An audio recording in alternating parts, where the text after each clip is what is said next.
আবার হতে চলেছে নোটবন্দি। নোটবন্দি কে করাচ্ছে, কেন হচ্ছে, কিভাবে স্টার্ট হবে, সব জানবো এই ভিডিওতে। তো আবার কি কোনো একদিন রাত্রিবেলা নরেন্দ্র মোদী টিভিতে এসে বলবেন যে নেক্সট দিন থেকে 5 টাকা, 200 টাকা, 100 টাকা এই বড় বড় নোটগুলো লিগেল টেন্ডার থাকবে না? আবার কি আমাদেরকে সেই ব্যাংকের লাইনে ধাক্কা খেতে হবে নোট বদলানোর জন্য? না বন্ধুরা, এরকম কিছু আবার এবার হবে না। এটা অ্যাকচুয়ালি নোটবন্দি হচ্ছে না। এটা কে করাচ্ছে? এটা করাচ্ছে RBI, reserve bank of India. এই যে ইন্ডিয়াতে আমরা কাগজের নোট, ব্যাংক নোট ইউজ করি, সেটা কাদের দায়িত্ব? সেটা দায়িত্ব হচ্ছে আরবিআই, রিজার্ভ ব্যাংক অফ ইন্ডিয়ার।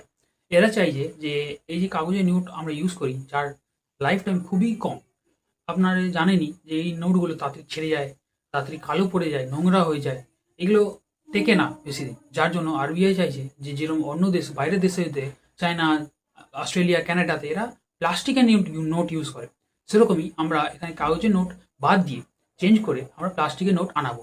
তো আরবিআই চাইছে যে আগে বড় নোট চেঞ্জ না করে আগে টেস্ট করতে চাইছে যে এইসব নোট বাজারে কেরম চলে।